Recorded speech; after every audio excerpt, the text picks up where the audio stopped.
Muy buenas noches, bienvenidos al Museo Central. Muchas gracias por acompañarnos el día de hoy, a nuestro distinguido público, por venir al museo en este día jueves, ¿no? En la noche. Y muchas gracias a nuestro distinguido panel también por acompañarnos para iniciar este conversatorio que si bien va a tener presentaciones, también tiene como finalidad abrir un espacio de diálogo posterior a estas presentaciones. Además de darles la bienvenida, quiero aprovechar un poco para contarles el contexto en el cual se da este conversatorio aquí en el museo, y es en el marco de la exposición En Reserva, 4000 años de arquitectura y urbanismo en Lima. Esta es una exposición que está en la sala contigua del museo, en nuestra sala de exposiciones temporales, y es una reposición de la propuesta expositiva que se llevó al pabellón de Perú de Venecia para la Bienal de Arquitectura en Venecia. Me imagino que muchos de ustedes ya vieron la exposición. Para quienes no la han visto aún, el museo va a estar abierto hasta las 8, así que después del conversatorio van a tener tiempo de recorrer la exposición, lo cual va a agregar sentido a lo que se diga hoy en esta mesa, ¿no? Esta exposición la hemos traído al Museo Central en colaboración y coordinación con el Patronato Cultural del Perú, y por supuesto con el gran trabajo, apoyo y muchas ganas que ha habido detrás y voluntad del equipo curatorial, ¿no? Liderado por Marianela Castro de la Borda y conformado también por Javier Lizarzaburu, periodista que hace unos 10 años, no sé si recuerdan, hizo esta campaña de Lima Milenaria, ¿no? Tenía un blog, varias entrevistas, en fin, y dio mucho contexto a qué es lo que pasaba en Lima en relación a su patrimonio arqueológico, ¿no? Un poco recogiendo estas ideas, bueno, me olvido también, la tercera curadora de la muestra es la arquitecta Janet Bosa, ¿no? Entonces, ellos tres concursaron para poder llevar esta propuesta a Venecia, que finalmente fue seleccionada y fue exhibida en el año 2018, y 5 años después está aquí en el MUSEN, ¿no? En el Museo Central. Somos la red de museos del Banco Central de Reserva del Perú, y llegamos a hacer esta coordinación porque nos parecía muy importante no solamente que se mostrara en Lima, es esta propuesta que nos invita a reflexionar sobre no solamente el gran pasado milenario que tenemos, o esta identidad milenaria de Lima, sino y la gran cantidad de sitios arqueológicos que conviven con nosotros, sino también para desde el museo poder tener espacios como el que vamos a tener el día de hoy, ¿no? Espacios de reflexión, pensar en cuáles son las oportunidades, los retos, que no se quede solo en una motivación, bueno, sí a visitar la ciudad, a reconocerla, pero también a ver desde cada uno de nuestros rincones cómo podemos contribuir a integrarla mejor dentro de nuestra vida ciudadana, pública, etcétera. Bueno, dicho esto, Marianela, que nos acompaña hoy, va a ser moderadora del siguiente panel, que hemos titulado Huacas de Lima, transformando el espacio urbano, y nos acompañan Pedro Espinosa, José Carlos Hayakawa, Augusto Mendoza y Rosabela Álvarez Calderón. Ya los van a presentar uno a uno como parte del panel, pero les agradezco mucho por estar con nosotros esta noche, y nada, esperemos que luego puedan disfrutar también de la exposición. Muchas gracias. Muchísimas gracias, Pilar. Bueno, darles la bienvenida a todos, agradecerles mucho el poder estar acá. Sabemos que el tráfico hoy en día está bastante movido y a todos nos ha costado un poquito más poder llegar. Yo estoy muy contenta de estar aquí, estoy en representación de los 3 curadores que ha comentado Pilar, Javier, Janet y yo. Y estoy muy contenta porque podemos tener este espacio de conversación, ¿no? Nos hemos imaginado este espacio como un lugar donde podemos escucharnos todos, donde queremos escuchar sus preguntas, sus ideas, sus inquietudes sobre la ciudad y el patrimonio. Y estamos aquí también para celebrar que tenemos una ciudad grandiosa, una ciudad que tiene mucho que darnos, que tiene, siempre decimos, como más de 447 o más, en verdad ese número sigue ampliándose según el Ministerio de Cultura, regalos en la ciudad, que son las huacas de Lima, los sitios arqueológicos que tenemos en Lima, que coexisten con nuestra Lima contemporánea. Entonces, el día de hoy hemos querido invitar a un panel bastante variado y muy interesante para esta conversación. Contamos con Pedro Espinosa. Pedro es arqueólogo, trabaja ya hace más de 15 años en el sitio arqueológico Mateo Salado y tiene muchísima experiencia en lo que compete al sitio y a su trayectoria urbana también, y a las transformaciones y encuentros que ha ido teniendo, hallazgos que se han ido haciendo en el lugar y la manera en la que se han ido adaptando a los diferentes tiempos en nuestra ciudad. Luego tenemos a Rosabela Álvarez Calderón. Rosabela tiene un trabajo súper bonito que salió publicado en el concurso de investigación Juan Gunter, hablando sobre la huaca pucllana y cómo se ha ido transformando en el tiempo en nuestra ciudad. Es a la vez docente de la Universidad Católica y además ha realizado trabajos como en el sitio arqueológico de Mangomarca, y recientemente ha sido ganadora de una beca. Ahora Rosabela nos va a contar también un poco seguramente cómo eso se inserta dentro de su trabajo como arqueóloga y también en temas de espacio público, ya que tiene un curso Huaca y espacio público en la Universidad Católica. José Hayakawa es un gran amigo también. Él ha trabajado en el Plan Metropolitano de Lima con miras al 2035, un poco reflexionando sobre el sistema de sitios arqueológicos insertos dentro de la ciudad y la manera de articularlo en una escala metropolitana.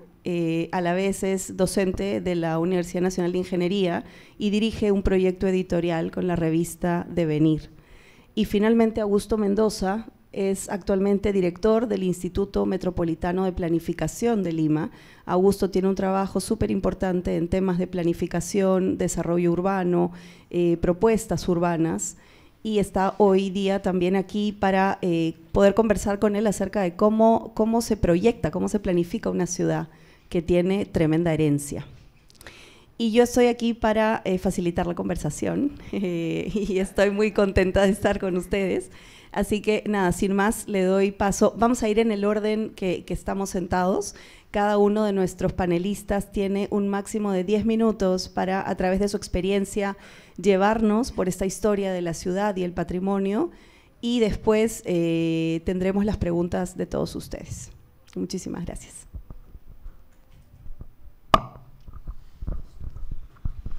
Buenas noches a todos. Soy Pedro Espinosa, arqueólogo, escritor, gestor cultural. Como decía Marianela, ya he cumplido mis 15 años, así de gala, en el sitio arqueológico Mateo Salado, dirigiéndolo, ¿no? Porque la recuperación del sitio empezó en realidad hace 16 años y llevo ya 15 años tratando de sacar adelante el sitio, ¿no? Dicho sea de paso, siempre recordemos, por favor, que la recuperación en general de cualquier monumento arqueológico en nuestra ciudad y en el Perú es un proceso largo. Muchas veces nosotros podemos estar impacientes para que veamos resultados, para que se solucionen los problemas de la huaca, pero sin ir muy lejos, recordemos el caso de Huaca Pucllana, que empezó a trabajarse aproximadamente hacia el año 1968, tuvo algunas interrupciones y de ahí sí en los 80 lo hizo de manera continua. Pero entonces estamos hablando de un monumento arqueológico que para que llegue al estado en el que ustedes lo ven actualmente han pasado 40 años. ¿Ya? Entonces estamos hablando de procesos lentos. ¿Por qué? Porque no trabajamos meramente con un objeto, sino trabajamos con sociedades. Son objetos que están en interacción con las sociedades. Y dicho sea de paso, esto nos lleva a una reflexión, y es que las sociedades cambian, son complejas y son heterogéneas. Entonces, la gestión, en realidad, de los sitios arqueológicos, tanto para hacerlos hablar con la ciudad, para que tengan una conversación armónica con la ciudad, como que para la comunidad se inserte dentro de esta conversación es un proceso bastante complicado, sobre todo en entornos urbanos como Lima, donde tenemos una alta heterogeneidad social. ¿Qué significa que tengamos una alta heterogeneidad social? Que hay distintos puntos de vista y distintos intereses, ¿ya? O sea, hay gente que va a querer que no exista la Huaca y que mejor haya ahí un complejo deportivo, una cuestión así, y hay gente que sí va a querer que se le dé el máximo de uso, aunque generalmente van a estar centrados en los aspectos turísticos, pero no van a ver demasiado, por ejemplo, lo que gana la ciudad de la interrelación entre el sitio arqueológico y su entorno urbano, ¿no? En términos paisajísticos, en términos de variabilidad del espacio urbano, en términos de uso social, etcétera. ¿Ya? Entonces, es un pequeño paréntesis que me parece muy necesario, porque en general tanto arqueólogos como arquitectos, gestores, patrimonialistas, etcétera, etcétera, etcétera, muchas veces hemos caído en el prejuicio de que tomamos a la sociedad como un todo, ¿no? O pensamos de que tiene que haber una respuesta uniforme de la sociedad, y eso nunca va a pasar.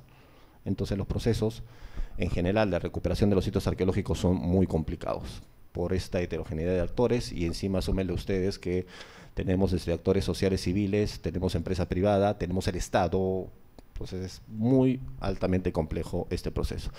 Voy a hacer simplemente algunos comentarios bastante generales, no me voy a centrar tanto en Mateo Salado, sino voy a soltar, digamos, algunas ideas que propicien la conversación que podemos tener. Ya que estamos hablando de huacas y urbanismo, nosotros tenemos que tener de alguna manera en cuenta que lo que tenemos acá en Lima es una sucesión de ciudades a través del tiempo, y muchas de ellas, o la ciudad nueva, por decirlo así, niega a lo anterior, ¿ya? Niega al anterior de alguna manera, porque están sobre el mismo espacio. Esto es importante tenerlo en cuenta porque a veces, y vuelvo a repetir, esta necesidad de que no esencialicemos u homogeneicemos sociedades o épocas.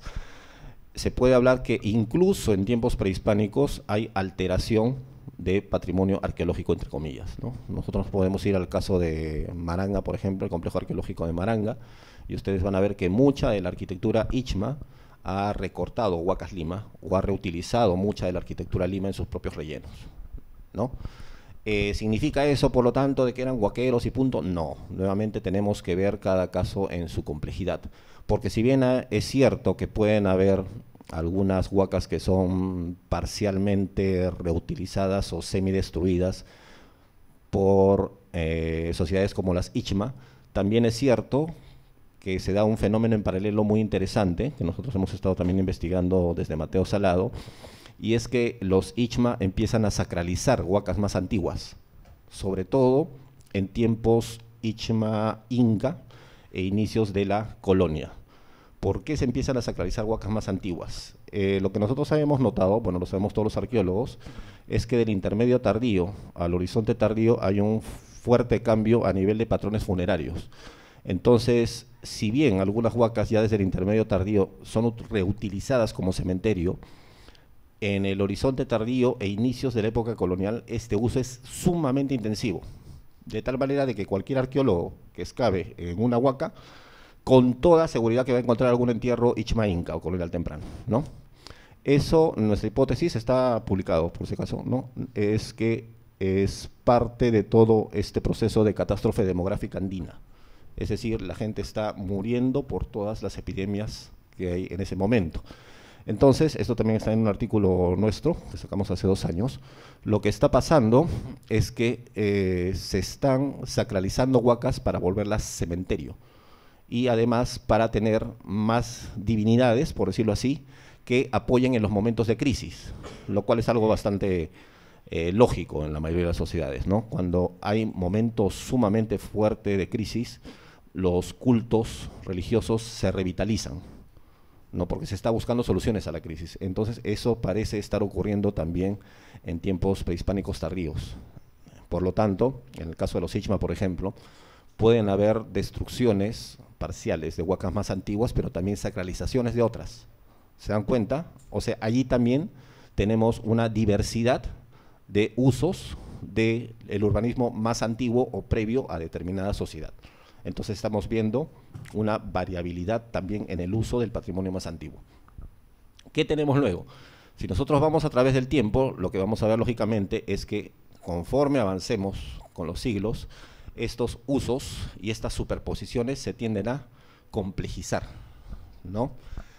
Hay mucha variabilidad en los tipos de los usos que se dan, desde usos simplemente destructivos hasta usos como que se han documentado en el complejo arqueológico de Maranga, que algunas huacas se vuelven a reutilizar por pastores o por agricultores muy puntuales para vivir allí simplemente, ¿no?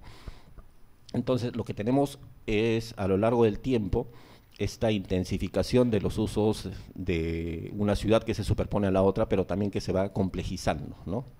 Se multiplican los tipos de usos, se multiplican los intereses, de tal manera que nosotros, llegando al presente, lo que tenemos es una situación bastante, por decirlo así, heterogénea, heteróclita, difícil de manejar, ¿no? Y como nosotros ya hemos dicho en varios artículos, es importante tener en cuenta que en esto, bueno, puedo sonar un poco polémico, pero creo que para que lo conversemos, no hay agujeros negros urbanos.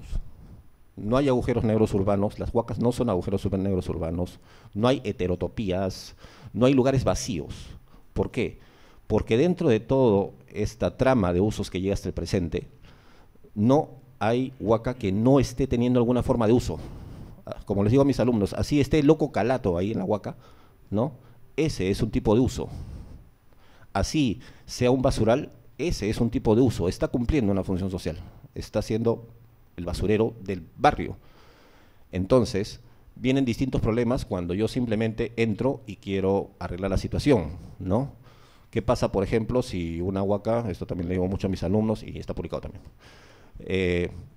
se empieza a recuperar y ya no es usada como basurero? Si no hay políticas adecuadas, otra zona del barrio va a ser utilizada como basurero. O si dejan de utilizarlo como guarida los delincuentes, pues los delincuentes van a ir a otro lugar, ¿no? Entonces, de alguna manera, los problemas de la huaca, al recuperarla, pueden estar siendo trasladados a otro lugar, ¿no? Entonces, eso es interesante para que no lo perdamos de vista y para que veamos cómo todos los espacios, aún aquellos que parecen espacios no urbanos, espacios vacíos como son las huacas, tienen algún tipo de uso y están dentro de la dinámica de la ciudad. ¿De acuerdo? ¿Ya? Bueno, estas son algunas ideas que simplemente quería dejarles para que sigamos luego con el conversatorio.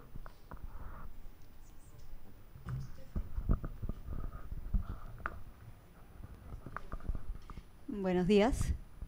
Quiero comenzar primero diciendo que aunque mi proyecto, que inicialmente se llamaba Huaca y Ciudad, porque era una manera más sencilla de simplificar el nombre de la tesis, que era el paisaje urbano negociado.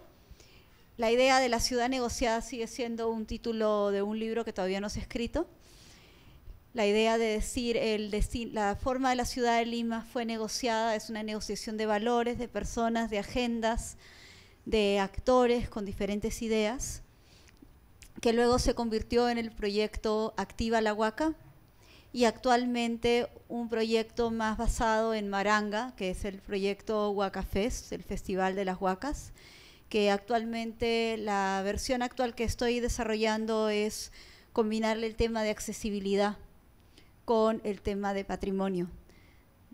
Ese es mi proyecto actual, pero también quiero decir que me ha beneficiado mucho de en estos últimos 10 años colaborar con diferentes personas que diferentes especialidades, desde arquitectos, urbanistas, artistas, comunicadores. Activa la Huaca, yo soy generalmente la cara visible, pero Activa la Huaca también ha sido Julio, Kevin, Lía, Daniel, Alex, Sebastián, Paola, Kemi y cuantos chicos más que se me han acercado y que yo he aprendido de ellos. También yo he aprendido de mis alumnos, desde los primeros hasta la pandemia, que al ser arquitectos, ingenieros, sociólogos, gestores culturales, gente de la Católica, también se me han colado gente de San Marcos invitados. Y el curso que se llama Huaca y Ciudad ha sido en estos últimos, desde el año 2015, se ha convertido también en un laboratorio donde he permitido explorar junto con los alumnos ideas sobre el patrimonio, que es ¿por qué? ¿Por qué patrimonializamos? El patrimonio siendo efectivamente valores. ¿Qué son nuestros valores? ¿Qué nos define como personas? ¿Qué nos define como humanidad? ¿Qué nos define como comunidades? ¿Qué cosa valoramos tanto que queremos conservar y legar al futuro? ¿Para qué queremos conservarlo? ¿Y quiénes deciden y quiénes no? ¿Quiénes son incluidos y quiénes no? Esa es la idea que basamos en el curso de Huaca y Ciudad, que también es un curso siendo dirigido principalmente para arquitectos, chicos que llegan a veces en hordas diciendo, me interesa el tema de las huacas desde una perspectiva de espacios públicos, desde una perspectiva de paisaje, desde una perspectiva más regional, desde el pequeño monumento como Casa Rosada hasta el Maranga, hasta el Paraíso, incluso fuera de Lima, desde el camino, el final del camino Jauja-Pachacamac, Chanchan, Cusco. La pandemia fue una gran oportunidad para sacar Huaca y Ciudad fuera de Lima y entender la relación de otras ciudades con su paisaje de origen prehispánico, que eso es un palabreo que a veces trato de enfatizar para decir el hecho de que es de origen prehispánico, pero tiene continuidad hasta el día de hoy y sigue teniendo usos hasta el día de hoy.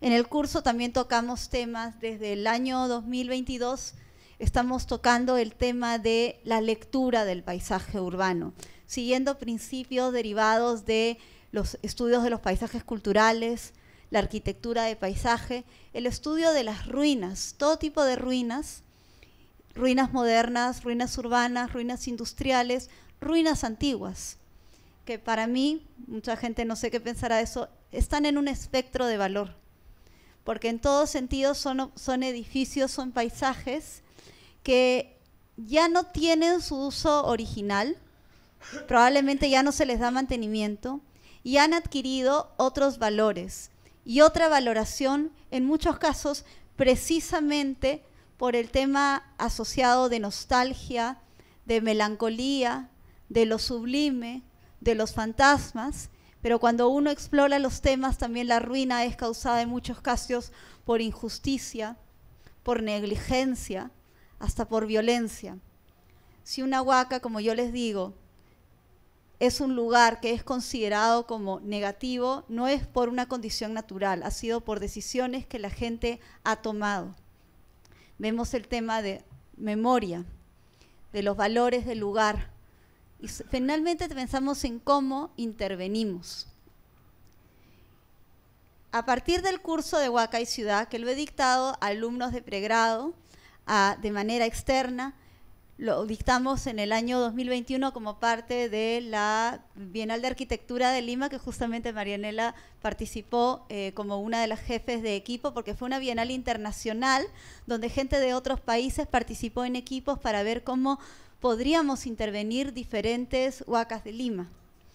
El proyecto Activa la Huaca surgió como una iniciativa de los mismos alumnos que me dijeron, queremos llevar un poco más allá, incorporar el tema de activismo, que es en el fondo educación. Activismo, educación e integrar las huacas a esta visión general de la ciudad con proyectos un poco más urbanísticos, pero también artísticos.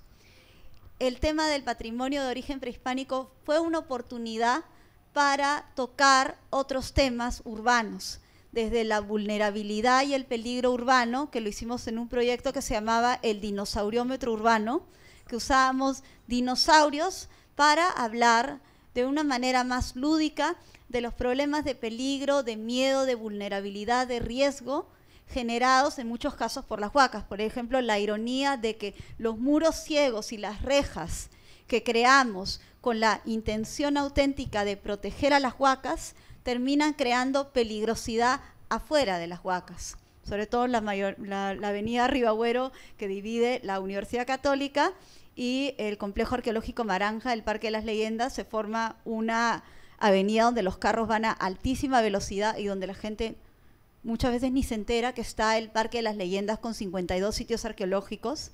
Yo he tenido que llevar a los chicos que desde el otro lado del cerco veían un cerrito de tierra y los llevé, entramos a Potosí Alto, que es un edificio contemporáneo a la Huaca San Marcos, y decían, ¿y esto de dónde salió? No lo habíamos visto.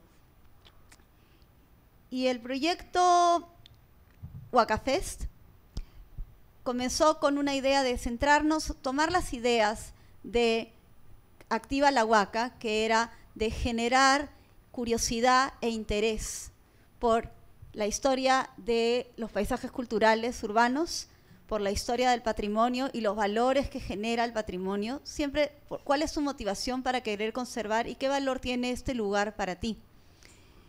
Y ofrecer información, y sobre todo, siendo las Huacas uno de los pocos lugares con potencial para hacer espacio público, con valor patrimonial, fragilidad, siempre digo, la Biblioteca Nacional es también un espacio público, pero no significa que vamos a ir a jugar fulbito ahí. También hay que considerar la fragilidad, el valor y los usos.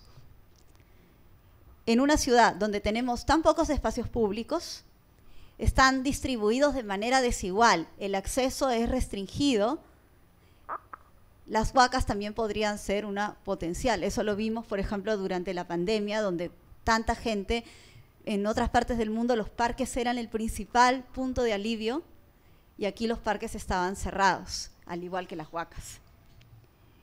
Huacafest se convirtió, el proyecto que desarrollamos era la idea de, comenzó como un lugar de una plaza patrimonial pop-up, ven antes de que se acabe, con los alumnos de un curso que se llamaba Huacos y Museos de Lima, que en sí había comenzado como un curso de cómo podemos incentivar a la gente a que le interese la arqueología como disciplina y como interés tangencial dentro de sus otras carreras.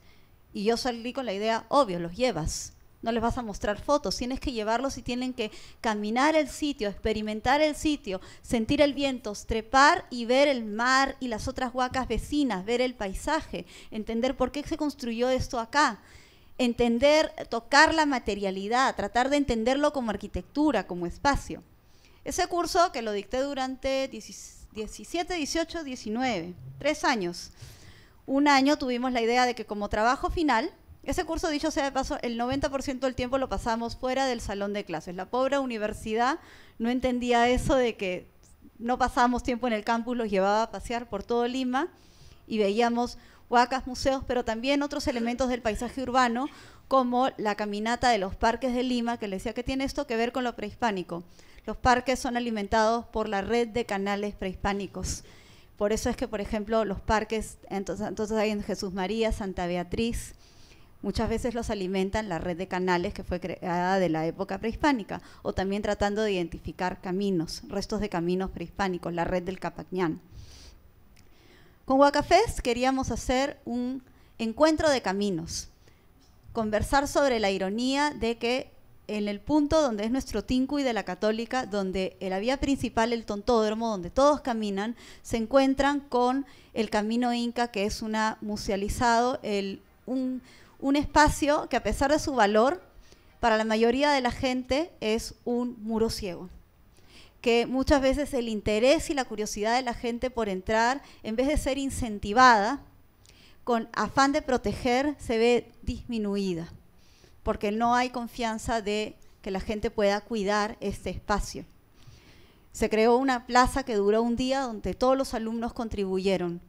Y fue una experiencia muy interesante. ¿Qué pasa cuando haces que todo el mundo trabaje en un proyecto de manera conjunta? 100 personas en 2 horas hicieron un recorrido caminable que los mismos alumnos habían diseñado. Al año siguiente hicimos Caminos Uniendo Ciudades, pensando la idea de estas avenidas modernas de Lima que literalmente rompen la ciudad, como la avenida Venezuela, la avenida Ribagüero, que tal vez que no solamente han afectado las huacas en su materialidad, sino que al ser vías de alta velocidad nos impiden no solo acceder, sino visualizar cómo era la ciudad antigua. Y otra vez fue la idea de que aprovechar esta oportunidad para explorar otros temas, como la caminabilidad, la educación patrimonial, la academia, por ejemplo, traer a todas las arqueólogas del Seminario de Arqueología del Instituto Ribagüero, que hicieron una gran labor de investigación en los años 60 y decir, hay que recuperar la memoria, porque ya hemos perdido a muchas de ellas. Perdimos muy joven a la doctora Josefina Ramos, a Mercedes Cárdenas. Muchas de estas arqueólogas ya son mayores, y si bien muchas de ellas siguen publicando, como Gilda Cogorno, Lucenida Carrión, que sigue haciendo un gran trabajo en el Parque de las Leyendas, también hay que recuperar. Ellas también tienen un gran conocimiento, grandes experiencias, que dijo, hay que escuchar sus voces y hay que escuchar sus experiencias. También gracias a Pedro, que participó de ese conversatorio. Entonces, yo como arqueóloga, que con mucho gusto trabajo, aprendo, colaboro con arquitectos, urbanistas, artistas, políticos, gestores culturales y sociólogos, desde más o menos el año 2009 y formalmente ya desde el 2013. Yo, cada vez que tengo la idea de la duda de que cuál es el valor de lo que yo hago, yo digo, mi labor es ser educadora, compartir mi visión, compartir mis objetivos, compartir el interés, el ánimo, el quisquilleo que siento cuando les hablo a los chicos de por qué les enseño sobre patrimonio, por qué me interesa, por qué me siento tan a gusto, porque me gusta enseñar, y yo siento que me siento muy satisfecha continuar con esta labor de colaborar con estos procesos de formación y inculcar esta idea para que los chicos ya desde sus diferentes carreras, arquitectura, urbanismo, política, arte, música, comunicaciones, puedan llevar y comunicar esta responsabilidad y este amor por el lugar a las diferentes personas. Gracias.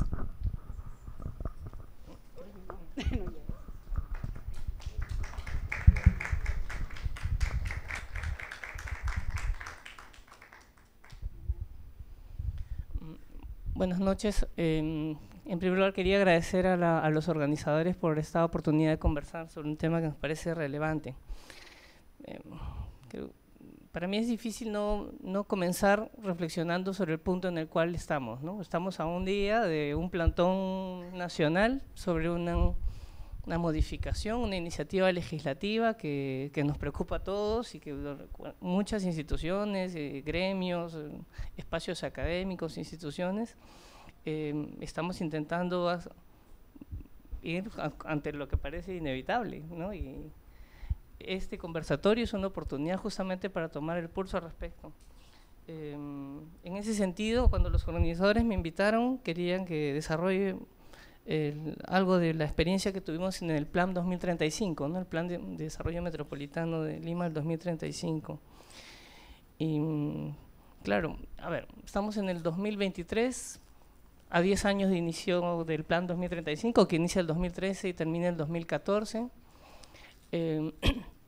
a 5 años del desarrollo de este esfuerzo interesante que se presentó en Venecia y que ahora está a libre acceso de los ciudadanos peruanos y limeños, y a un día del plantón, ¿no? Esas son las coordenadas temporales en las cuales ocurre este conversatorio. Entonces, claro, como encuadre general es importante revisar cuánto de esa experiencia interesante que se llevó a cabo en el Plan 2035, vinculado al tema de patrimonio, sigue siendo todavía válido y vigente. Para ello creo que es importante poner atención a 3 aspectos que nos parecieron fundamentales en el momento de construir no solo el equipo, sino la dinámica y la mística del Plan 2035. El primero, reflexionar sobre el plan, ¿no? Cuando pensábamos en el plan al interior del equipo desde el principio, rápidamente nos desligamos del plan documento y apostamos por el plan proceso, que creemos que era lo más importante, ¿no? Muchas veces, y en el caso de muchas autoridades, vemos que toman el plan como si fuera un documento mágico religioso, ¿no es cierto? Que cuando uno tiene el plan, tiene todas las alternativas y las soluciones. Y eso es absolutamente cuestionable, porque ese documento, incluso en el mismo proceso de elaboración, ya está obsoleto. Porque una noticia ahora, a las 8 de la mañana, a las 11 ya es obsoleta. Así cambia la sociedad y cambia la información. Entonces la información que nosotros vamos recabando mientras vamos elaborando el plan, mientras lo aprobamos, hacemos las consultas y tal, esa información ya dejó de representar lo que la ciudad y la sociedad desea al respecto. Por eso es importante pensar en procesos dialógicos, permanentes, ¿no? Más que en documentos que queremos que pueden tener todas las alternativas y los usamos de manera axiomática a veces. La segunda referencia es el carácter urbano del plan, ¿no? Es muy importante porque, claro, luego en el equipo hay que pensar cuál es el rol, cuál debería jugar el rol del patrimonio en un plan de desarrollo urbano. Porque no era un plan de restauración, ni un plan de consolidación, ni un plan de excavación, era un plan de desarrollo urbano, ¿no? ¿Cuál era el rol que debía jugar el patrimonio al respecto? Y también creímos que era importante establecer algunos posicionamientos al respecto, ¿no? Y creíamos que la ciudad a la que podíamos aspirar a través de esa herramienta de gestión o ese proceso de gestión de ciudad era el de una ciudad que expresase el derecho a la ciudad. No era una ciudad que expresase la posibilidad de construcción participativa, ¿no? Amplia y diversa. Y creemos que fue una de las principales fortalezas que tuvo el plan. Más allá de los requisitos que nos plantea en la normativa del Ministerio de Vivienda, había una verdadera vocación de consulta a través de permanentes mesas de trabajo. Y luego el tercer componente importante en el caso del Plan 2035 era el horizonte del 2035, ¿no? Era el 5º centenario de la Fundación Hispánica de Lima. Y de hecho debo confesar que rápidamente el antecedente de 1985, donde se cumplieron 450 años, se representó un verdadero benchmarking para nosotros, ¿no?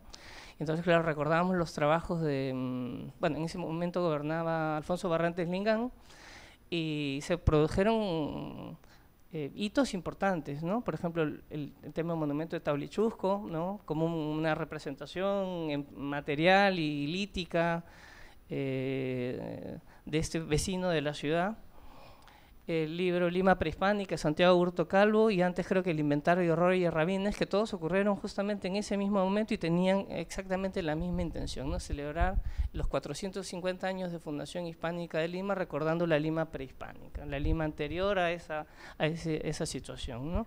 Y ese fue uno de los espíritus que ordenaron los esfuerzos que en el equipo del Plan 2035 llevamos a cabo. Y entonces eso nos llevó desde el punto de vista metodológico a tratar de nutrirnos de todos los elementos que desde la academia se habían generado, pero también desde los procesos de planeamiento, ¿no? Analizar cómo, por ejemplo, el plan del centro de 1987, liderado por Augusto Ortiz de Ceballos, o el plan de Carlos Williams del año 2000, me parece, 2009, abordaba los temas patrimoniales, ¿no? El reglamento del Centro Histórico del año 94, todos los estudios que desde el Ministerio de Cultura, desde Mincetur, desde, por ejemplo, la Comisión de Patrimonio del Colegio de Arquitectos en la Regional Lima. O sea, fue un espacio muy interesante de discusión para tratar de establecer un verdadero estado de la cuestión. Y creo que uno de los elementos más importantes del Plan 2035 fue el famoso catálogo, por el cual ahora lo he podido ver en la información justamente de la muestra. Llegué unos minutos antes, así que pude recorrerla y conversar con algunos de los visitantes con relación a la muestra. Entonces, una buena parte de esa información por primera vez estaba sistematizada y en buena parte cartografiada además, ¿no? Que el Ministerio de Cultura no lo tenía. Entonces, es solamente eso y ya significaba un aporte para tener una idea de dimensionamiento, de ubicación, pero si además en el proceso de comprensión de la ciudad, del rol del patrimonio, lo cruzábamos con capas como, por ejemplo, los mapas de pobreza o de vulnerabilidad socioeconómica, o los mapas de movilidad, ¿no? O los espacios tugurizados y los focos tugurizados de la ciudad, íbamos encontrando que, por ejemplo, la experiencia de Huacapuyana no es replicable en casi el 95% de los casos en Lima Metropolitana, porque las circunstancias urbanas que tienen no permiten justamente esa replicabilidad, ¿no? Y entonces algo que podríamos pensar Huacapuyana como un modelo, no termina siendo, es una estrategia de gestión valiosa en las coordenadas que tiene, ¿no? Y habrá que crear otras estrategias a partir de sus propias coordenadas específicas. Entonces aparece la red de patrimonio y paisaje como un componente más en la dimensión propositiva de varios más que tuvo el Plan 2035. Por ejemplo, el tema de patrimonio se repensó en la propuesta de tener un sistema de gestión metropolitano, gestión metropolitano de patrimonio, ¿no? O sea, cómo repensar el tema de patrimonio en Lima cuando Lima no tiene una dirección desconcentrada, ¿no? La tiene el Callao, que es una provincia, y todos los otros 50 distritos que tiene Lima Metropolitana no tienen una referencia específica porque se considera que como la sede central está en la ciudad de Lima, no ameritaría tenerla. No creemos o creíamos en el plan que no solo ameritaba tener una, sino necesitaba tener un sistema de gestión, porque claro, no es que hay una Lima de 9, 10 o 12 millones de habitantes, hay varias Limas al respecto y amerita tener un sistema que tenga una correspondencia al respecto, incluyendo el Callao. También en la dimensión propositiva en el Plan 2035 estaba, por ejemplo, las áreas de tratamiento normativo, que era desde la lógica legal un componente muy importante que generaba un encuadre específico para que lo que luego se podría implementar en lo que ahora se conoce como las DAEN, en ese momento les llamaban los derechos edificatorios, o la transferencia de derechos edificatorios, que era repensar la ciudad a partir de un sistema de reequilibrio territorial, donde podíamos reconocer algunas zonas que ameritaban por sus características ser conservadas, por ejemplo, zonas agrícolas o los pantanos de villa, o las huacas, por ejemplo, o las zonas monumentales o los centros históricos, y que eso ameritaría en otras zonas de la ciudad donde se recibirían esos derechos edificatorios un proceso de compensación por las restricciones que digamos, esa gestión de conservación implementaría, ¿no? Luego el Ministerio de Vivienda ha implementado algunos programas al respecto, pero creíamos que un proceso de gestión de ciudad como el que planteaba el Plan 2035 era muy importante manejarlo. De hecho, en aquel momento se realizó un experimento, recuerdo que era para el caso del Centro Histórico de Lima, vinieron algunos especialistas del Lincoln Institute, hicieron un cálculo rápido entre el IMP en ese momento y los técnicos de Prolima, que estaban en el año 2014, si no me equivoco, en ese taller, y el ratio que podíamos obtener era de alrededor de 4.2, y para que el sistema funcionase, la relación entre las áreas que generan derechos de edificabilidad y las que recibían derechos de edificabilidad debía ser de alrededor de 2.5 para que funcionase. Por lo tanto, habían condiciones para que eso pudiese ser implementado. Esta red de patrimonio y paisaje también se combinaba con el aterrizaje más específico. Creo que Pedro Espinosa, creo que estabas tú en esa época, sí, pero se trató Mateo Salado como uno de los proyectos emblemáticos. Me parece que era una cartera, si no me equivoco, de 50 proyectos, me corregirá Marianela, creo que eran 50, y entonces Mateo Salado se pensaba en torno a la Plaza de la Bandera, que era como el gran atrio urbano para repensar la relación entre Huaca y ciudad, ¿no? Porque era algo que intentábamos en el equipo del plan, ¿no? No pensarlo como un sitio arqueológico, como muchas veces se piensa, sino como un activo urbano, ¿no? Como un espacio de encuentro, como han mencionado Pedro y Rosabela, un espacio de tiempo presente, que se construye a partir de la correlación de agendas, afectos, miedos, preferencias, que los diversos sujetos o sujetos patrimoniales o actores de la sociedad proyectan al respecto. En ese sentido, justamente la red de patrimonio y paisaje lo que planteaba era una nueva forma de rearticular estos activos patrimoniales. Me ha gustado mucho que Pedro haya comenzado con una disrupción, mencionar que no son agujeros negros. Hay un libro, no sé, de agujeros negros, pero bueno, tiene toda la razón, no son agujeros negros. No, al contrario, no son espacios de co-creación y gestión de cogestión, como ha mencionado Rosabela. Y ya desde el Plan 2035 teníamos claro que las posibilidades de factibilizar los elementos patrimoniales, en este caso específico, las huacas estaban vinculadas a los procesos de rearticularlos y reconectarlos en tiempo presente, y a partir de ello ayudarnos a construir la ciudad a la cual podíamos aspirar, ¿no? Y esa dimensión de paisaje implicaba entenderlos en un territorio, ¿no? Y por eso construimos una serie de indicadores que nos permitieron, por ejemplo, priorizar, ¿no?, los sitios a partir de los impactos urbanos que podían generar, por ejemplo, en economías o aspectos sociales y políticos también. pero también luego en la posibilidad de gestionarlos con una mirada más amplia, más allá del sitio específico, sino entendiéndolo en la lógica de paisaje.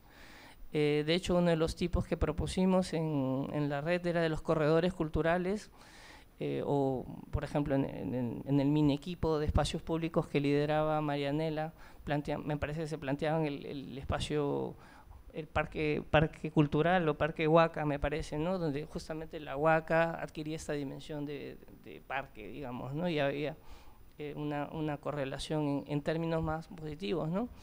De hecho, a partir de unos estudios anteriores que pudimos encontrar, esto que Rosabela había mencionado, esta carga negativa que a veces tienen estos sitios asociados a centros de consumo de drogas o basura o robos, por ejemplo, estaba contrastado con la carga muy positiva que tenían los parques. Por eso muchas veces hemos visto que autoridades incluso tienen la expectativa de eliminar una huaca y poner una losa o implementar un parque, justamente porque hay esa correlación, ¿no? Entonces, desde el plan, en otra de las dimensiones propositivas, la propuesta de generar espacios públicos con este tipo de componente identitario nos parecía que era absolutamente factible, ¿no? Y esta dimensión del paisaje permitía rearticularlo con otros elementos de escala metropolitana, como por ejemplo los corredores que se estaban implementando en aquella época. Tenemos que trasladarnos al año 2014, entonces se estaban implementando por primera vez los corredores, ¿no? Entonces había toda una estrategia de movilidad que nos permitía aspirar a entender la capa de patrimonio como una de las capas más que nos podía ayudar a construir la ciudad que queremos, ¿no? Bueno, quería dejarlo ahí, quería poner a discusión esos elementos en los contextos que hemos mencionado, que mencioné al principio, porque en esta situación en la cual tenemos ciudades donde no podemos expresar el derecho a la ciudad, una cosa tan básica como reunirnos o protestar por elementos sobre los cuales no nos sentimos representados, ¿no? Al contrario, nos rebelan. En ese contexto creo que una experiencia como la que se llevó a cabo en el Plan 2035 nos parece absolutamente vigente y válida, ¿no? Mi colega, ahora que va a hablar desde el lado de la planificación metropolitana más contemporánea, seguro nos podrá dar más detalles. Yo me quedo un poco preocupado, debo decir, como ciudadano, un poco luego de haber visto el documento del Plan de Lima al 2040, porque considero que si bien hay una serie de informaciones bastante más aterrizadas, me parece, más específicas, como ciudadano y bueno, patrimonialista, participante del mundo académico también y especializado en temas de patrimonio, considero que más allá de los requisitos que seguro se deben haber cumplido, los que piden el Ministerio de Vivienda, esta oportunidad de discutir, de conversar, de consensuar, de construir agendas compartidas que nos ayuden a construir la ciudad a la que aspiramos desde la dinámica de lo patrimonial como componente del Plan de Lima al 2040, me parece que desde mi modesto entender ha sido una oportunidad un poco desaprovechada. Es importante tener posiciones al respecto porque el proceso de construcción de ciudad es un proceso permanente y que exige un ejercicio permanente de la ciudadanía. Y creo que Las Huacas es una maravillosa laboratorio, como dijo Rosabela, para examinar cuál es la sociedad a la cual aspiramos, ¿no? Y cómo desde el ejercicio patrimonial en los componentes patrimoniales, en este caso denominadas Huacas, podemos lograrlo. Gracias.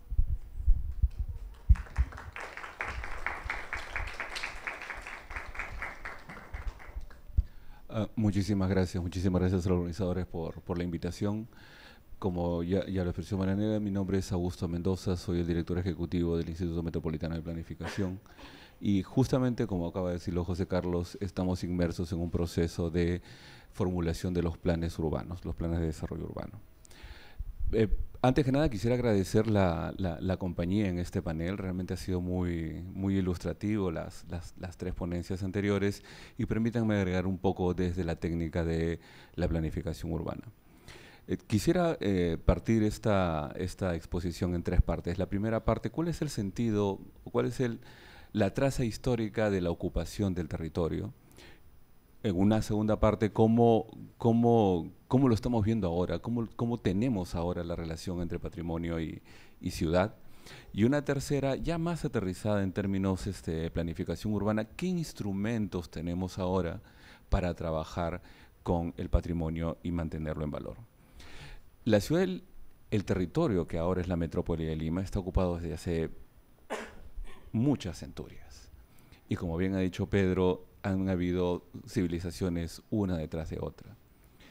Lo interesante desde el punto de vista del urbanismo es por qué la gente se ocupó donde se ocupó y por qué habían los trazos que existen. Hay tres elementos que son importantes para poder describir un territorio, o para poder describir el territorio, por lo menos de esta parte del país. Digamos de los valles, de los tres valles que conforman la metrópoli de Lima. Perdón, tres de los valles que conforman la metrópoli de Lima, porque realmente la metrópoli de Lima es mucho más grande, pero entre el Lurín, el Rímac y el Chillón, existen tres elementos básicos: los caminos, los canales y los centros poblados. ¿Por qué el camino está donde está? ¿Por qué el canal está donde está? ¿Por qué los centros poblados están donde están? En urbanismo la palabra mágica siempre es ¿dónde? Y entonces historizar esto es preguntarnos por qué el camino iba por aquí. ¿Por qué el camino a Canta, la actual avenida Túpac Amaru, está donde está? ¿Y qué significó en términos históricos para el desarrollo de la ciudad? ¿No? ¿Por qué a un lado de la Túpac Amaru hay un cierto tipo de desarrollo y al otro lado otro? ¿Qué rol juegan los diferentes asentamientos a lo largo de todas las centurias que tiene la ocupación de ese territorio? ¿No? ¿Por qué estaban las huacas donde están? ¿Qué rol cumplían? ¿Qué rol siguieron cumpliendo? Me encantó cuando Pedro nos contaba acerca de los intermedios y de los horizontes tardíos, porque uno comienza a pensar cómo esto que ahora más o menos parece estable, siempre es un fermento, termina moviéndose, termina cambiando de usos, las intensidades de uso se modifican. Antes aquí se usaba bastante, ahora no tanto. En una época Barrios Altos tenía determinada función, ahora tiene otra función. ¿Por qué? ¿Qué es lo que está a la base de eso? ¿Cómo genera sentido eso a la ocupación? ¿Por qué los canales estaban donde estaban? ¿Por qué los hemos utilizado ahora? ¿Por qué el canal Surco está ocupado de casas en los primeros 2 kilómetros en los distritos de, corréjame si me equivoco, Ate, La Molina y El Agustino? Está ocupado. Uno no puede saber dónde es el canal. Hay un ejercicio muy interesante, ver la imagen satelital, o por favor, simplemente Google Maps, y uno puede ver dónde está la traza, no porque esté el río o el canal, sino porque la trama urbana se hace trizas, es rara. Entonces uno puede ver dónde está. Y eso significa que el territorio ha sido ocupado, tiene un sentido y le sirve a la sociedad. Y esos sentidos y esos servir a la sociedad es lo que recoge la planificación urbana y le da un sentido regulatorio a la ocupación del suelo. Y si nosotros queremos, y esa es ya la parte de la relación entre ciudad y huaca, si nosotros queremos encontrarle un sentido, una ocupación, un dar valor al patrimonio que tengamos, tenemos que encontrarlo de esa forma, generándole un sentido. Pedro tenía razón muy bien cuando decía que no hay agujeros negros. Al principio realmente me chocó. O sea, ¿cómo no va a ser un agujero negro si ahí no hay nada? Y no, pues sí hay algo. Y sí, siempre tiene una función. Y si la cambias, esa función se va a otro lado. Sí, pues. ¿No? Pero ya, ¿es la función que queremos? Y si no es la función que queremos, ¿cómo le damos la función que queremos? ¿No? Y dicho sea de paso, esa no necesariamente es la función de un plan urbano, ¿no? ¿Cómo le damos la función que queremos? ¿No? Y eso es importante para definir cómo usamos el suelo. Cómo construimos sentido a los cientos de sitios de patrimonio que tenemos. No solo los grandes, también los pequeños. ¿Cómo los integramos al espacio? Es cierto, no solo tenemos una posibilidad de hacerlo. La Huaca Puyana, muy cierto, solo se puede hacer una vez. Mateo Salado también. Además, las dimensiones de Mateo Salado son bien interesantes. Pero ¿qué pasa con las chiquitas? Las que tienen 400, 600 metros cuadrados. ¿Cómo las integramos? ¿Es suficiente ponerles un cerco? ¿El cerco realmente integra? ¿Cómo? ¿Cómo lo construimos? Y esa construcción es necesariamente un proceso de intervención en la sociedad. Como lo decía Pedro, disculpa Pedro que tanto te esté citando, es un objeto y es un objeto factual, es decir, es un proceso. Y para poder intervenir sobre un objeto factual tienes que diseñar otro objeto factual, otro proceso. Entonces, y en estos momentos lo que tenemos con la relación entre las huacas y la ciudad, virgen de mi alma, ya me maté los 5 minutos. Nos avisan, les juro, nos avisan. Lo que ahora tenemos es un lugar sin sentido. Son lugares sin sentidos. Y tanto así lo son que nos hemos, hemos destruido una de las huacas más grandes por construir un equipamiento urbano de nivel, no metropolitano, sino nacional. El hospital del empleado está sobre una huaca y la destruyeron.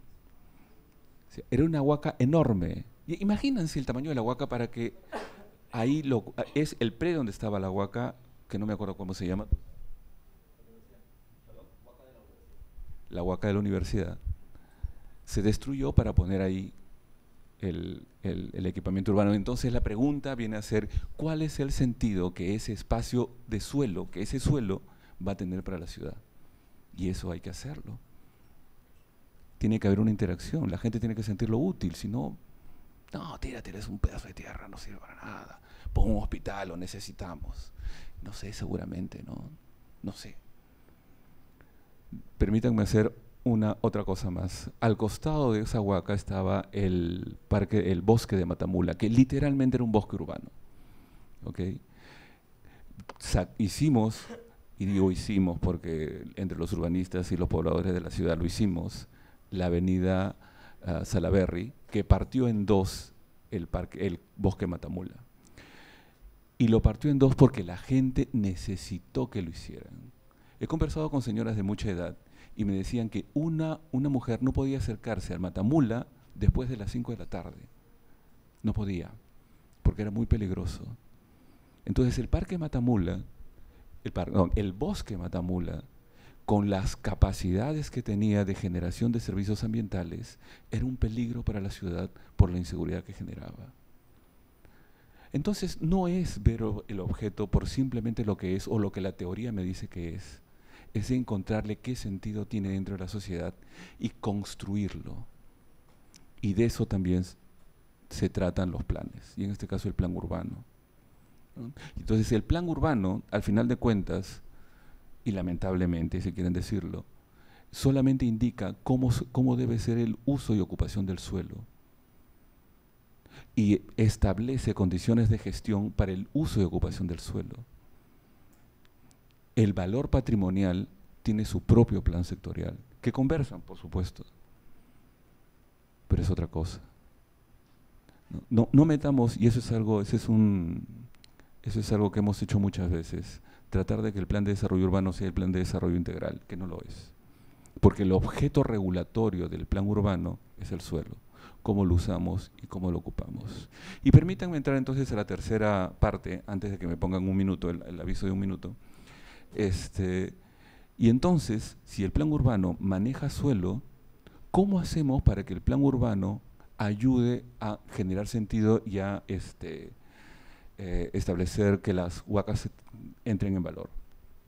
Existen muchos instrumentos de gestión de valor del suelo. Uno ya los mencionó José Carlos, que es la transferencia de edificabilidad.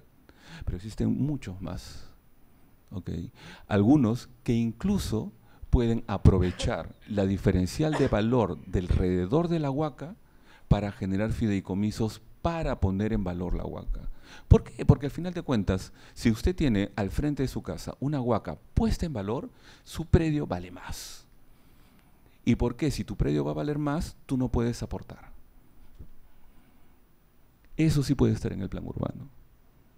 Procesos, mecanismos de captura y de gestión de valor para que puedan generarse inversiones dentro de la ciudad.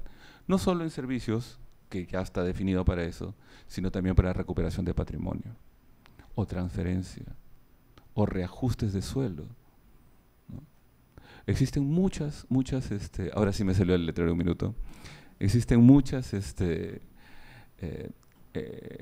instrumentos que nos permiten poder recuperar o capturar el valor que genera el desarrollo urbano e invertirlo en lo que nosotros queremos. Para eso sirve un plan urbano. Y el plan de desarrollo urbano que ahora estamos planteando, que justamente se hace a la base del plan 2040 y realmente recoge muchas cosas del plan 2035, espera poder entregarle a la ciudad en marzo del próximo año los instrumentos adecuados para poder implementar servicios y patrimonio necesario para la ciudad. Muchísimas gracias.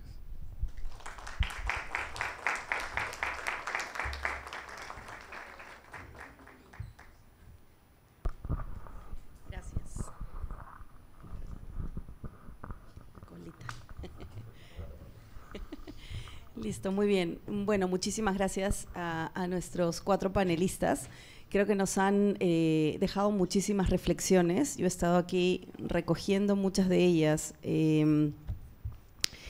Por un lado, creo que hemos escuchado varias veces palabras como valor, como valorar un lugar, y ese valor tiene una dimensión bastante amplia, ¿no? Siempre nos preguntamos, bueno, ya, hablando claro, realmente para todos nosotros, que seguramente tenemos un sitio arqueológico cerca de nuestra casa, ¿qué valor le damos? O sea, si cada uno de ustedes, si tuviéramos ahora la posibilidad, de hecho vamos a tener un tiempo, unos 30 minutos para escucharnos, realmente cómo estamos valorando esos lugares que tenemos cerca, ¿no? Rosabela nos decía, bueno, claro, si yo quiero que alguien conozca un sitio y lo quiera, sienta afecto, lo cuide, tiene que ir a verlo. Es como, ¿no? La frecuencia entre nosotros, entre los seres humanos, genera que se empiecen a generar vínculos. Lo mismo pasa con los lugares, ¿no? Pero realmente podemos ir a visitar todos los sitios que están cerca a nuestras casas. A nosotros, como experiencia, haciendo la propuesta de exhibición, que seguramente ahora, si da el tiempo, podremos ir a ver, nos sucedió que para grabar el video final que van a ver en la exhibición, tuvimos que recorrer 19 sitios arqueológicos y pedir permiso al Ministerio de Cultura para entrar a cada uno de ellos, porque muchos de ellos tenían rejas, muros, puertas, y uno de ellos, la Huaca Balconcillo, tuvimos que ir pedimos permiso al ministerio, vino una persona al ministerio con su llave, pero hacía tanto tiempo que no iban a ese sitio que la llave no tenía dientes.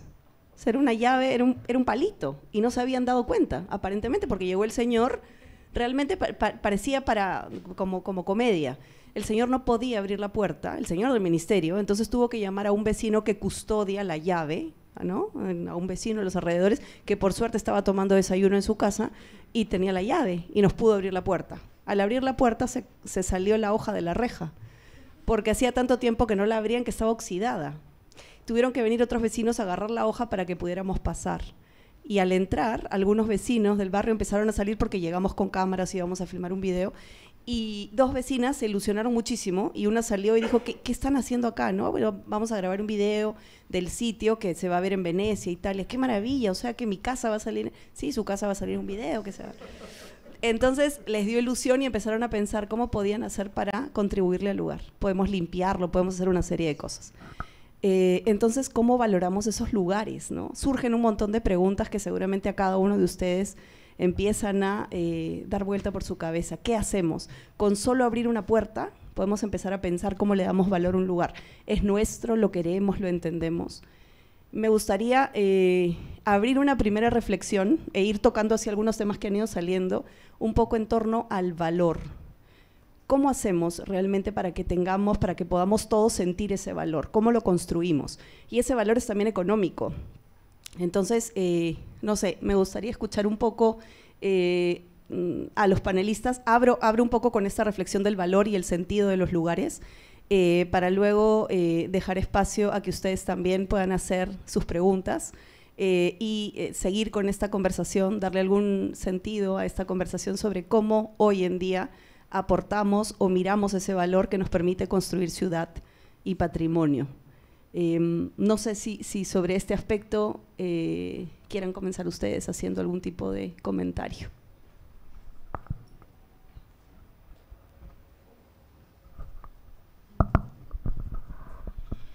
A ver, también somos complejos obviamente para dar valor, ¿no? Pero no quiero caer en la relativización de la ética, la moral, esas vainas, ¿no? Pero sí somos también complejos para dar valor y para otorgar memoria a determinados sitios. Algo que yo escucho muy comúnmente cuando, por ejemplo, con un taxista voy a Mateo Salado, es que me dicen, yo allí iba a montar bicicleta, yo allí iba y subía con mi moto, y hay un grupo de vecinos que todavía extrañan el campo de fútbol que estaba sobre la plaza prehispánica principal del sitio, ¿no? Si nosotros tenemos una idea muy maniqueísta y romántica de las cosas, bueno, qué bacán, no, sí, ese es el uso, qué bien que no haya habido reja, por decirlo. Pero también tenemos que tener en cuenta que hay usos que, por más que sean hechos por la propia comunidad, deterioran el sitio. Entonces, cuando un sitio se pierde, perdemos todos, ¿no? Eso sí habría que tenerlo en cuenta. Entonces, tenemos también distintas maneras de crear memoria y crear valores con respecto a los sitios. O sea, hay algunos que van a ver bonito el sitio porque yo entraba ahí y iba a guaquear, ¿no? Bacán, es un sitio muy bonito. Yo iba ahí, iba con el brujo, salía y guaqueaba. Bacán, ¿no? Pero de repente va un arqueólogo y ya tiene otra idea de lo que puede hacer en el sitio. Ahí he desarrollado mi proyecto, entonces tenemos distintas maneras también de crear memoria, ¿ya? Entonces, efectivamente, como ya se ha dicho aquí, los procesos de recuperación de los sitios arqueológicos son efectivamente procesos dialógicos, pero son diálogos corales y con un montón de voces. Y sí, algo que yo también, no es porque sea Contreras, pero me gustaría poner a consideración, es que no son procesos consensuados, ¿ya? O sea, son procesos democráticos, pero no necesariamente el 100% de personas que van a participar ahí, el 100% va a salir contento. Es tan igual como haya una elección en un lugar relativamente grande. ¿Todos van a salir contentos con su candidato? No. ¿Por qué? Porque hay distintos usos, hay distintos valores, hay distintas perspectivas con respecto a la Huaca. Entonces, no todos van a salir contentos. O sea, eso tenemos que tenerlo en claro, ¿ya? Entonces, nuevamente, solamente pongo sobre el tapete estas ideas de que también tenemos que acercarnos hacia los sitios arqueológicos, hacia los procesos de memoria y hacia los valores con una mirada amplia, ¿no? Porque somos una sociedad compleja, ¿no? Quiero justo acotar algo frente a lo que está diciendo Pedro, que en esa historia que les estaba relatando, una de las señoras que salió tenía un colegio al frente y decía si es que sus estudiantes podían usar la huaca para jugar, ¿no? Rosabela contaba hace un rato, bueno, digamos que uno podría imaginarse muchos usos, pero hay algunos usos que pueden darse y otros que de repente no, ¿no? Entonces, pero creo que aquí aparece una situación interesante que es el diálogo, ¿no? Esos espacios para conversar, donde se abre la puerta y podemos empezar a pensar en conjunto cómo podemos usar, cómo podemos retomar esa memoria y darle una nueva memoria al lugar. Porque muchas veces para que eso tenga valor para nosotros es porque hoy en día se vincula a lo que nosotros hacemos en ese lugar, a lo que tiene que ver con nuestra vida hoy. Podemos reconocer el sentido que tuvo antes, pero probablemente ahora queremos dotarle de un nuevo sentido para sentirlo nuestro. Quiero dar pase a las preguntas que pueden tener ustedes, pero me quedé con algunas cosas aquí y me quedé un poco atrapada por la intención del valor. Y se han dicho cosas como el activismo. Rosabela nos ha hablado mucho de la participación de los ciudadanos y eso me parece un tema sumamente importante a considerar porque las ciudades se gestan tanto desde las decisiones que se toman de quienes tienen la capacidad para, o algún tipo de autoridad o la capacidad para decidir, como desde la misma ciudadanía que de manera activa pide que esos sitios se reconecten a su vida contemporánea. Se ha hablado mucho de cómo caminar, recorrer la ciudad, tiene mucho que ver con comprenderla. y cada vez caminamos menos o cada vez se hace más difícil estar en esta ciudad compartiendo espacio público, ¿no? José Carlos nos hablaba de una red de patrimonio y paisaje, que me parece importantísima porque esa red permite que entendamos este lugar como un paisaje que se va cosiendo, como un paisaje que se va estructurando en conjunto y no como elementos aislados, ¿no?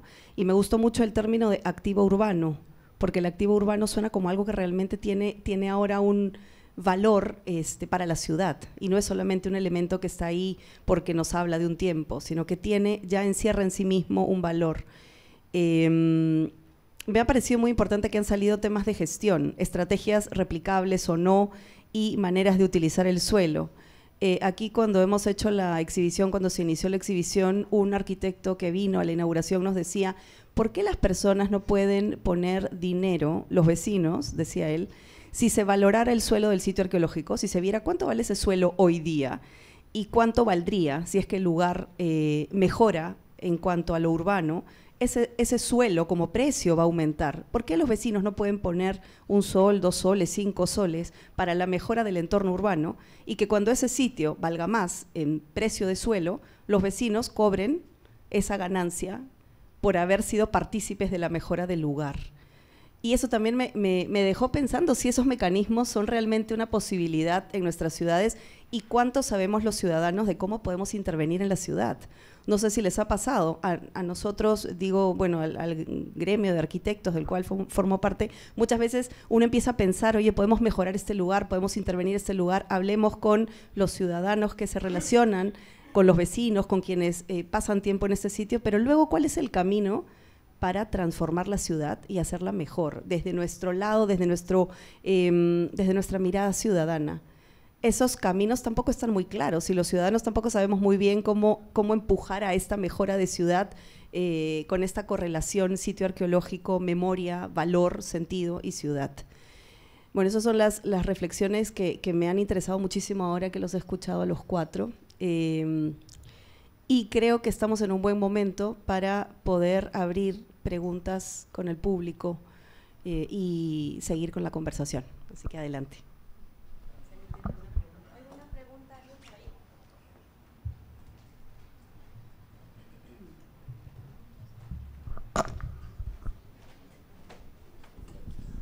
Buenas noches. Quería saber si en el tema de las huacas, los sitios arqueológicos, acá en Lima o en Perú hay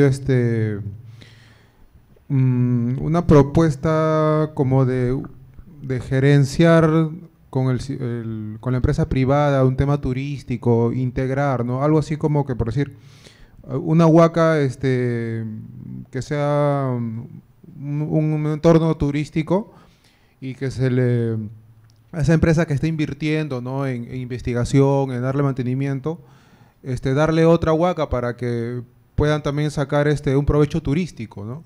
Se lo digo porque acá en Lima podemos ver huacas que están con un cierto grado de cuidado, no están cercados, hay investigaciones, ¿no? Pero si nos vamos a provincia, hay huacas o sitios arqueológicos que están totalmente abandonados. Yo tengo un caso en el que fui a hacer un trabajo a Huarmey, y ahí en la misma ciudad de Huarmey, en la periferia, que está ahí nomás a unas cuantas cuadras, hay un cementerio inca, creo, que está totalmente abandonado y está huaqueado, o sea, y es grande, será como 2 o 3 hectáreas.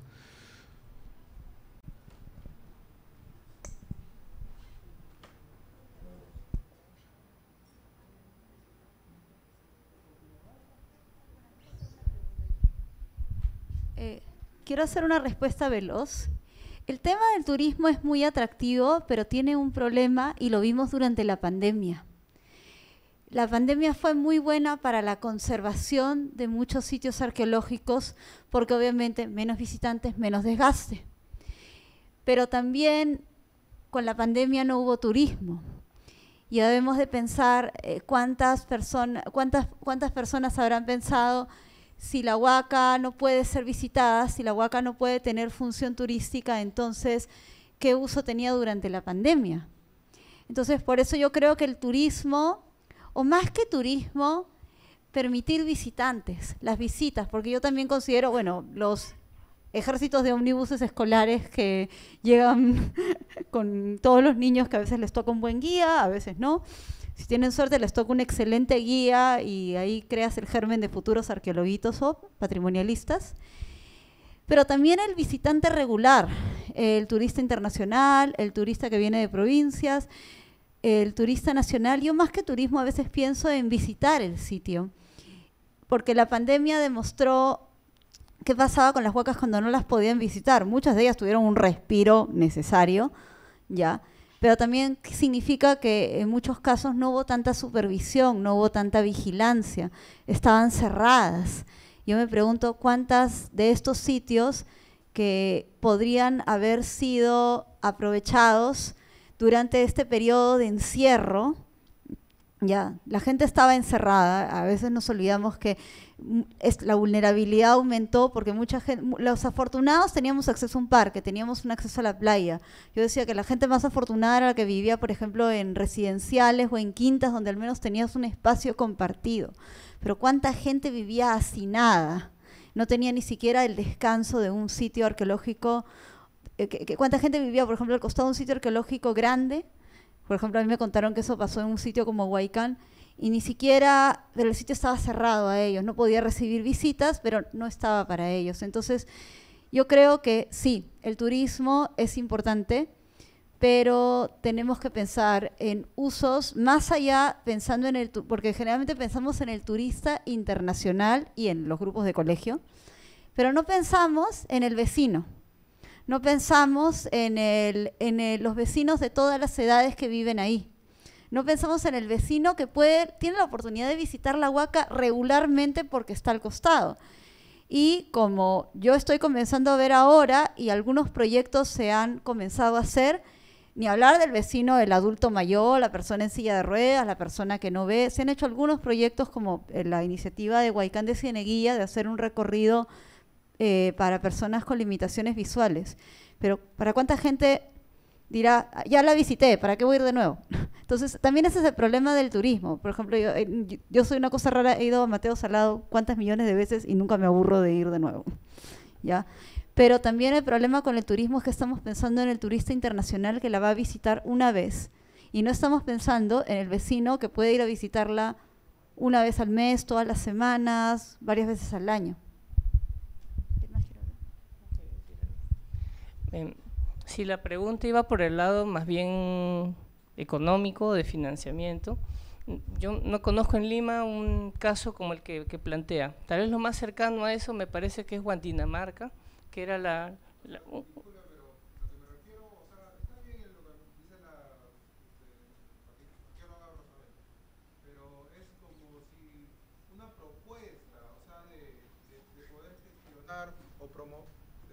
de poder gestionar o promover el uso turístico, no necesariamente internacional, que sería lo ideal, ¿no? O sea, cuando yo me refiero a turismo o turista, me refiero ya en general, vecino, internacional, etcétera. Porque a mí me encantaría poder visitar las huacas, pero la mayoría de veces están abandonadas, ¿ok?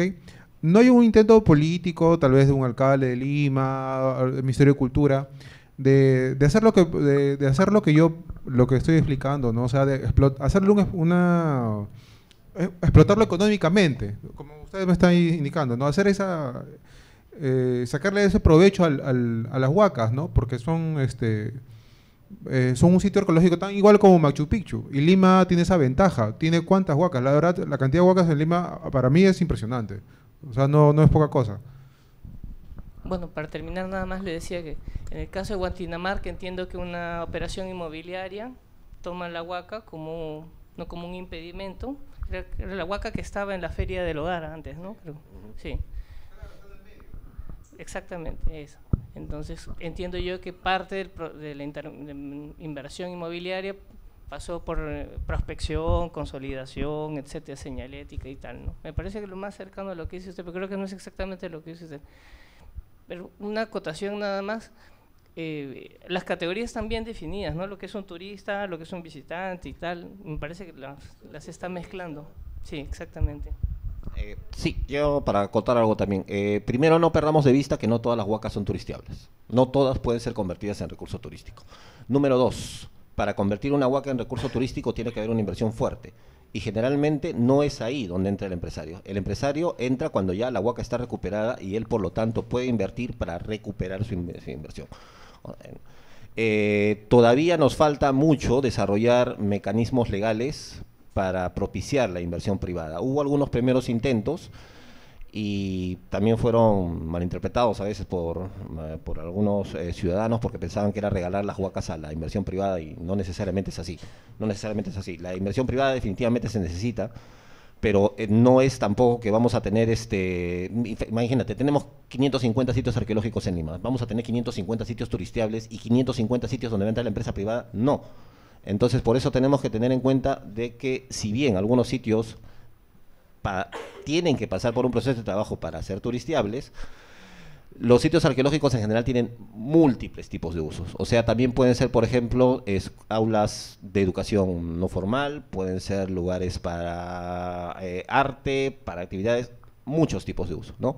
El turístico es uno más, no se aplica a todos los sitios arqueológicos, y en realidad, para que sea convertido en un sitio turístico y, por ejemplo, luego venga, como en el caso de Mateo Salado, que hemos tratado de hacerlo, venga alguien a querer poner su restaurante o su cafetería, un empresario, pasa todo un proceso largo de inversiones, de recuperación del sitio, etcétera. O sea, no es tan sencillo, no es una solución mágica en realidad lo del turismo, ¿no?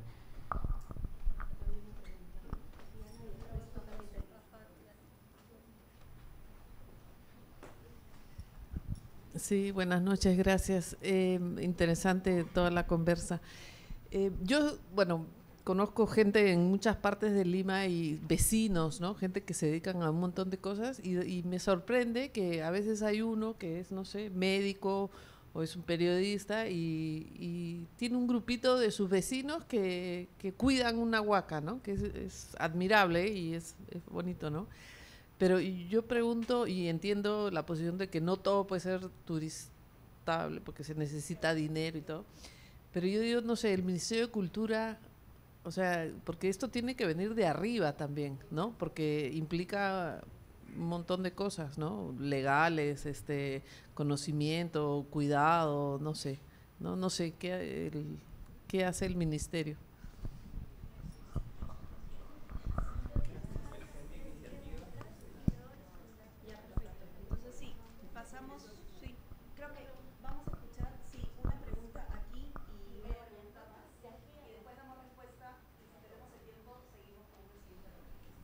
Sí. Muy buenas noches. Agradezco mucho que ustedes puedan acercarse a la comunidad y conversar sobre los diferentes temas de trabajo que ustedes están realizando actualmente, ¿no? Yo he visto la exposición varias veces porque realmente me ha encantado, y en especial, le soy franco, el video, que es precioso. Me gusta mucho el video, ¿no? Yo soy lingüista. Vengo para el señor Espinosa, vengo del templo Huantille, ¿no? Ya sabrá a qué me refiero. Entonces, y digo templo porque en verdad ese lugar fue un templo y luego se convirtió en una fortaleza. En verdad no sé cómo llamarlo. Huaca en general no me parece, ¿no? O sea, no me cae muy bien, como lingüista le digo, ¿no? No sé, me falta, ahí no hay una claridad ahí, ¿no? Entonces, eso por un lado, ¿no? Ahí vengo un par de preguntas para usted, estrictamente sobre el Ishma, ¿no? Aunque creo que usted pertenece a, más que nada, mi ancestro, porque cultura Wari, creo, ¿no? Cultura Marán, creo, algo así. Entonces, bueno, en fin, lo que sucede es lo siguiente. Mire, a mí me gustaría saber, esta voz Ishma, ¿a qué cultura pertenece? O sea, ¿pertenece a alguna lengua mochica, a una lengua quechua, una lengua puquina, aymara? ¿No? En verdad no sé, realmente me parece curioso eso, ¿no? Y otra cosa es la acepción que tiene. Normalmente cuando se le pregunta a un arqueólogo, y ayer también le estaba preguntando a un arqueólogo en los miércoles arqueológicos que se dan en el Museo de Antropología, Arqueología e Historia, le hice una consulta a un arqueólogo y me dijo, se refiere, y es correcto lo que el señor dijo, ¿no? El arqueólogo dijo, ¿no? Se refiere al color, ¿no? El color rojo que se utiliza, es una de las excepciones, ¿no? Pero me parece a mí que cuando los incas llegaron acá y y llegaron a hacer, ¿cómo se llama?, una suerte de transposición, una resemantización, ¿no?, se podría decir, del término, ¿no?, de Ichma a Pachacamac. Pachacamac no es cualquier término, ¿no?, era una deidad muy importantísima para la cultura inca, ¿no? Entonces yo no creo que hayan ellos pensado simplemente por el color, sino creo que, y hasta donde he leído un poquito de algunos textos etnohistóricos, Ichma es una suerte de un dios local, ¿no? O algo así por el estilo, porque tampoco no ha sido muy bien esclarecido el tema, ni me parece la señora Rostorovsky trabajó más o menos bien el tema, ¿no? El señor Cerrón Palomino también es un esfuerzo muy interesante desde el punto de vista lingüístico también, ¿no? Y algunos otros investigadores, más que nada, y eso sí, en eso sí felicito mucho a los arqueólogos, hacen una suerte de trabajo, de análisis que se van adentrando a la, se podría decir, a la cosmología, ¿no?, del mundo andino, del mundo preincaico, ¿no? Y ellos, se podría decir, van elaborando hipótesis muy interesantes que, por ejemplo, yo como lingüista las voy analizando y repensando, y voy tratando de entender qué es lo que se puede visualizar por el tema de Ichma, ¿no? Y bueno, en fin, ¿no? Y hay una consulta, un detalle adicional. Este valle normalmente antes se le llamaba también el Valle de las Pirámides, ¿no? Algo así en algún momento se le llamó así, porque justamente había, pues como usted decía, y hay actualmente, ¿no?, había mucho más de la cantidad que usted menciona, 500, no, eran muchísimo más. En verdad, toda esta ciudad de lo que se conocía, ¿no?, lo que llamaban los cronistas el Valle de Lima, ¿no?, que involucraba las tres cuencas, ¿no?, Chillón, Rímac y Lurín, ¿no?, eran pues prácticamente un lugar inmensamente increíble, ¿no?, por lo que he leído, ¿no? Bueno, en fin, esa es para mi consulta para el señor Espinosa. Agradezco mucho lo que ha dicho la señora Rosa Bella, me parece un trabajo muy bueno lo que realiza con los estudiantes, con los dos señores que están haciendo lo mejor que puedan por sacar adelante también la importancia del patrimonio que tenemos, aunque me parece que deberían trabajar más todavía, ¿no? Me parece que no están haciendo mucho, ¿no? Sí, realmente soy franco en ese sentido, ¿no? Creo que pueden hacerlo.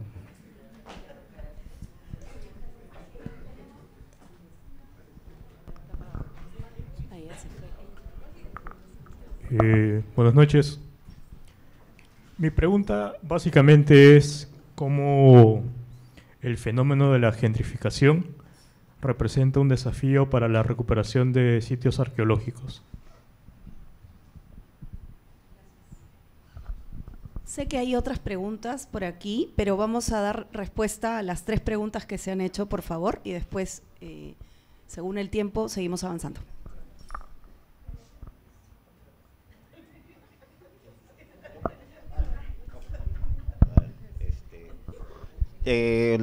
La pregunta de usted se refería a qué hacía el Ministerio de Cultura, ¿verdad? Efectivamente, o sea, sí hay una normativa, pero también me gustaría que no perdamos de vista que la recuperación del patrimonio es una labor conjunta. Las municipalidades, por ejemplo, muchas veces pasan piola, pese a que está en su… no todas, pero pese a que está dentro de la Ley Orgánica de Municipalidades, que también tiene que encargarse de los sitios arqueológicos. Ahora, justamente lo que usted hizo ver, y que me parece que es un fenómeno muy interesante que está siendo tratado por distintos gestores, es que están surgiendo iniciativas civiles dentro de la propia comunidad, y están las propias iniciativas civiles rescatando sus sitios arqueológicos locales, difundiéndolos, contando. Entonces, ese vacío que ha dejado el Estado, ya que, bueno, además de que sabemos las limitaciones que tiene el Estado, pero también tengamos en cuenta que son 550 huacas solo en Lima, lo está cubriendo de alguna manera la sociedad civil, y eso es muy positivo, ¿no? Lo están cubriendo también a municipalidades. Entonces, recién estamos como tomando conciencia de que no es solamente el Estado el que tiene que hacer todo y punto, y si no hace el Estado nada, pues no hacemos nada, ¿no? Ya está surgiendo otras nuevas generaciones que tienen otro tipo de relación también con la ciudad. Entonces hay muchas iniciativas civiles patrimonialistas que están recuperando sus propios sitios arqueológicos. Con respecto a la pregunta del señor, sí, hay trabajos de Rostorowski efectivamente, y de Serrón Palomino, es Ichma una palabra quechua.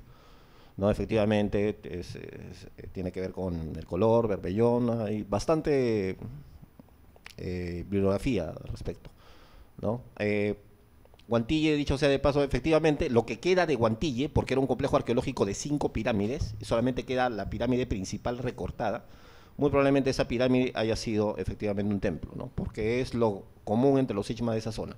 Tienen una pirámide principal con funciones de templo generalmente y otras pirámides secundarias, piloto, por decirlo así, ¿no? Y con respecto a la pregunta sobre la gentrificación, es todo un tema de debate. Yo no sé si necesariamente cada intervención tiene que resultar en una gentrificación. Por ejemplo, a veces se habla de gentrificación en el caso del proyecto en el Callao, ¿cómo se llama? Callao Monumental, que se dice que allí ha habido un proceso de gentrificación. Ya, yo no conozco precisamente procesos de gentrificación a nivel de la recuperación del patrimonio arqueológico todavía. Que sí, lógicamente, cuando haya patrimonio arqueológico, hay zonas ocupadas y que son muchas veces desalojadas las personas que hay ahí, eso lo llamamos necesariamente gentrificación, no lo sé, yo creo que podría ser un debate bastante largo, pero que podamos identificar claramente fenómenos de gentrificación a nivel del patrimonio cultural de Lima, lo dudo, ¿no? Sobre la primera pregunta, ¿en qué está el ministerio?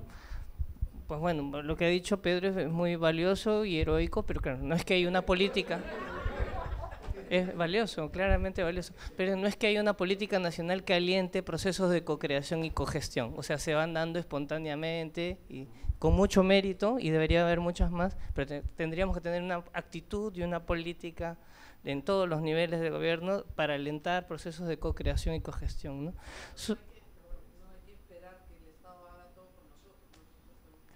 Claro, exactamente. De múltiples, claro. Bueno, sobre el segundo tema no voy a hablar mucho porque no tengo los elementos de juicio para eso.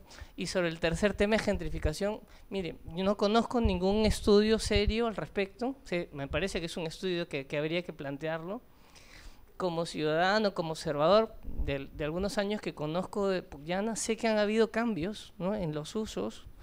Me imagino que debe haberse incrementado el valor del suelo urbano en el entorno inmediato, pero claro, no tengo cómo medirlo, o sea, no sé exactamente cuánto habrá cambiado. Sé que hay algunas tesis de maestría en el cual hay dinámicas turísticas que se han instalado con relación al tema de Pucllana, que tal vez debe ser el caso más emblemático, cercano a la pregunta que usted plantea, ¿no? Pero evidentemente es un tema que está por estudiar. Yo puedo observar que han habido cambios, que antes habían otros tipos de usos un poco más locales y ahora hay otro tipo de usos, la verdad, bastante más sofisticados y menos accesibles tal vez para los vecinos, ¿no? Como para aclarar un poco, mi pregunta era sobre el creciente proceso de… Muchas gracias. Sobre el creciente proceso de desarrollo urbano que hay, cómo representa un desafío para la recuperación de sitios arqueológicos. Sí, se entiende con la idea de crecimiento urbano, con departamentos, y cómo eso puede impactar de alguna forma en la recuperación de sitios arqueológicos. Bueno, de las dos primeras preguntas no voy a decir nada. Acerca de la gentrificación, que es probablemente la pregunta más cercana a los temas que yo manejo. Son dos cosas diferentes, ¿ok? Una cosa es la gentrificación y otra cosa es cómo impacta o cómo se relaciona el desarrollo urbano con la gestión de del patrimonio arqueológico. No sé por qué no le gusta decirle huacas, del patrimonio arqueológico. Ha habido no gentrificación, sino ha habido expulsión de población de bajos ingresos en una franja bastante determinada de la ciudad de Lima, pero eso no se debe a la gentrificación, eso se debe a un fallo regulatorio. Y les recomiendo que revisen al respecto un artículo de Paola Moschella, Gabriela Fernández de Córdoba y siempre me olvido la tercera autora, que justamente indican que en esta franja de la ciudad de Lima, entre San Isidro, Miraflores, San Borja y parte de Surco, la regulación urbana ha generado expulsión de población de medios ingresos, porque bajos casi nunca hubo. Y curiosamente, en términos regulatorios, esa es una área de tratamiento, una ATN, como justo mencionaba José Carlos, es una ATN con una regulación muy especial, ¿no? Pero yendo directo al tema, yo creo que más que impactarla es cómo la aprovechamos. O sea, ¿cómo aprovechamos que existe una fuerte demanda en los lugares centrales, por favor, porque tenemos desperdigados en toda Lima patrimonio arqueológico? ¿Cómo en las partes centrales aprovechamos este creciente valor de suelo y su correlato en desarrollos edificatorios inmobiliarios en mejorar no solo el patrimonio, sino todos los servicios? Y no solo de ese lugar, de los lugares centrales, sino de toda la ciudad. Eso se hace mediante un mecanismo tributario bastante sencillo que todos nosotros conocemos, que es el impuesto predial, ¿no? Lo que comúnmente llamamos como el autovalúo. El problema con el autovalúo es que se consume, se recaba y se gasta dentro del distrito, con lo cual aumentamos la inequidad. Pero ese puede ser un mecanismo, o mejor dicho, gestionar el valor creciente es un mecanismo para mejorar la dotación de servicios en los lugares centrales y en los lugares lejanos. El problema no está ahí, porque ahí podemos encontrar mecanismos de gestión de valor. El problema está en los lugares, en las periferias, donde la diferencial de valor de suelo no es tan importante y no sabemos cómo poner en valor económico, efectivamente, cómo poner en valor este patrimonio, ¿no? Y es ahí donde tenemos que rascarnos la cabeza y ver cómo hacemos subsidios cruzados y cómo llevamos el valor de aquí y lo llevamos para allá, pero para eso necesitamos desarrollo urbano. Pero desarrollo urbano regulado y con las condiciones o con los mecanismos de gestión de suelo y de gestión de valor de suelo que nos permitan desarrollar ese tipo de cosas.